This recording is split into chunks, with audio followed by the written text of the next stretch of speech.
بسم اللہ الرحمن الرحیم۔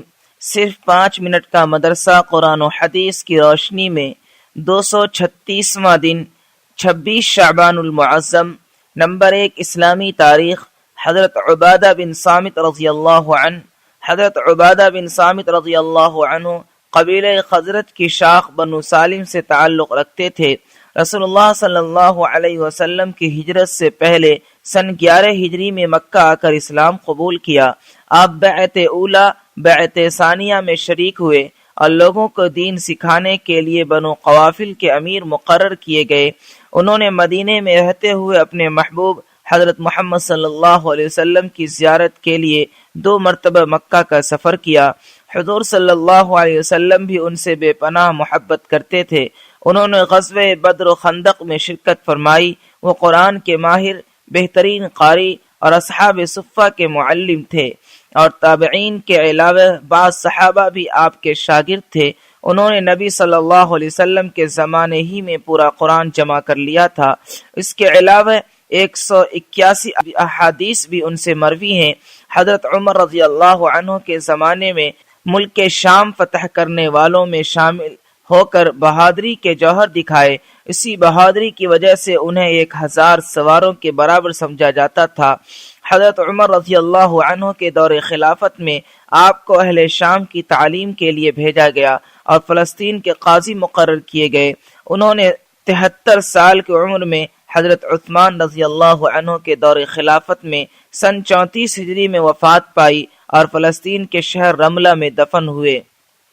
نمبر 2 حضور صلی اللہ علیہ وسلم کا معجزہ، گھوڑے پر جم کر بیٹھنا۔ حضرت جریر بن عبداللہ رضی اللہ عنہ بیان کرتے ہیں کہ رسول اللہ صلی اللہ علیہ وسلم نے مجھے ذی الخلصہ کے بت خانے کو گرا دینے کے لیے ارشاد فرمایا، جبکہ میرا حال یہ تھا کہ میں گھوڑے کی پیٹھ پر جم نہیں پاتا تھا، اب بلکہ اکثر گر پڑتا تھا۔ تو میں نے اپنا یہ حال رسول اللہ صلی اللہ علیہ وسلم کے سامنے بیان کیا، تو آپ صلی اللہ علیہ وسلم نے میرے سینے پر ہاتھ مارا اور دعا فرمائی، اے اللہ اس کو گھوڑے پر جما دے اور راستہ بتلانے والا اور راستہ پایا ہوا کر دے۔ حضرت جریر رضی اللہ عنہ کہتے ہیں کہ رسول اللہ صلی اللہ علیہ وسلم کی اس دعا کے بعد میں گھوڑے پر سے کبھی نہیں گرا۔ 150 سوار لے کر چلا، وہاں جا کر بت خانے کو توڑ پھوڑ کر جلا دیا۔ نمبر 3 ایک فرض کے بارے میں، روزہ کی فرضیت۔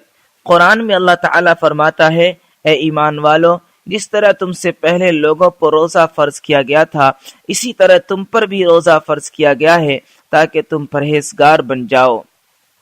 نمبر 4 ایک سنت کے بارے میں، جب آئینہ دیکھے تو یہ دعا پڑھے۔ جب آئینہ میں اپنا چہرہ دیکھے تو یہ دعا پڑھے، اللہم حسنت خلقی فحسن خلقی۔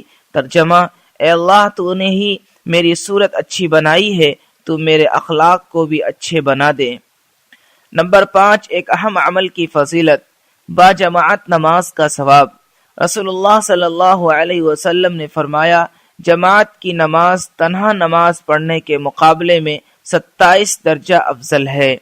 نمبر 6 ایک گناہ کے بارے میں، دنیا کمانے کی نیت سے دین پر چلنا۔